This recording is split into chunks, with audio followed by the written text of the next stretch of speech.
Franchise মানেই স্বাধীনতা, এই ধারণাটাই আজ প্রশ্নের মুখে। কারণ বিপিএল এর পর এবার পিএসএলেও বোর্ড নিজেই নামছে মালিকের ভূমিকায়। চ্যাম্পিয়ন দল মুলতান সুলতানস, কিন্তু সেই দলের মালিকানা এখন বোর্ডের হাতে। কেন এমন হলো?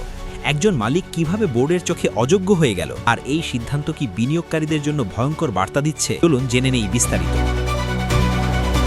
ফ্র্যাঞ্চাইজি ক্রিকেট মানেই ছিল বোর্ডের বাইরে স্বাধীন মালিকানা, কর্পোরেট বিনিয়োগ আর পেশাদার ব্যবস্থাপনা।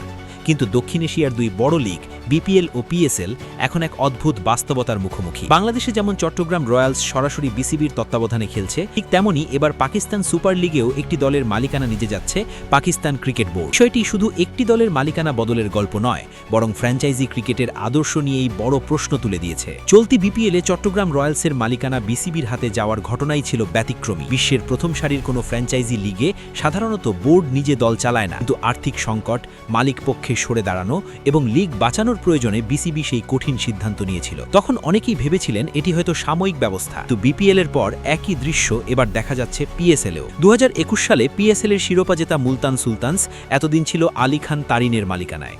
জনপ্রিয় ও সফল এই ফ্র্যাঞ্চাইজিটি নিয়ে হঠাৎ করেই তৈরি হয় তীব্র বিতর্ক। পিসিবির সঙ্গে মতবিরোধ, প্রকাশ্যে সমালোচনা এবং চুক্তিভঙ্গের অভিযোগে সম্পর্ক ক্রমেই তিক্ত হয়ে ওঠে। পিএসএল এর আর্থিক কাঠামো নিয়ে তারিনের অভিযোগ ছিল রাজস্ব বণ্টনে বৈষম্য থাকায় ফ্র্যাঞ্চাইজিগুলো লোকসানের মুখে পড়ছে। এই সমালোচনায় শেষ পর্যন্ত তাকে পিসিবির রোষানলে ফেলে। পিসিবি আলী তারিনকে আইনি নোটিশ পাঠায় এবং প্রকাশ্যে ক্ষমা চাইতে বলে। এমনকি ক্ষমা না চাইলে তাকে ব্ল্যাকলিস্টে রাখার হুমকিও দেওয়া হয়। পরিস্থিতি আরও নাটকীয় হয়ে ওঠে যখন এক ভিডিওতে দেখা যায় আলী তারিন সেই আইনি নোটিশ ছিঁড়ে ফেলছেন। এতে বোর্ড ও মালিক পক্ষের সম্পর্ক কার্যত চূড়ান্তভাবে ভেঙে পড়ে। পিসিবির অভিযোগ ছিল ফ্র্যাঞ্চাইজিগুলোর সঙ্গে করা 10 বছরের চুক্তির একাধিক শর্ত লঙ্ঘন করেছেন মুলতানের মালিক। এসব অভিযোগ অস্বীকার করলেও বোর্ডের সিদ্ধান্তে কোনো পরিবর্তন আসেনি। শেষ পর্যন্ত পিসিবি ঘোষণা দেয় আগামী আসরে মুলতান সুলতানসের মালিকানা সরাসরি বোর্ডের হাতেই থাকবে। পিসিবি চেয়ারম্যান মহসিন নাকভি জানিয়েছেন, খুব দ্রুতই দল পরিচালনার জন্য একজন ভারপ্রাপ্ত প্রধান কর্মকর্তা নিয়োগ দেওয়া হবে। অর্থাৎ আপাতত পেশাদার ম্যানেজমেন্টের মাধ্যমে বোর্ড নিজেই এই দল চালাবে, যেমনটা এখন বিপিএল এ চট্টগ্রাম রয়্যালসের ক্ষেত্রে দেখা যাচ্ছে। এই পরিস্থিতি ফ্র্যাঞ্চাইজি ক্রিকেটের ভবিষ্যৎ নিয়ে বড় প্রশ্ন তুলছে। বোর্ড যখন নিজেই দল চালাতে বাধ্য হয়,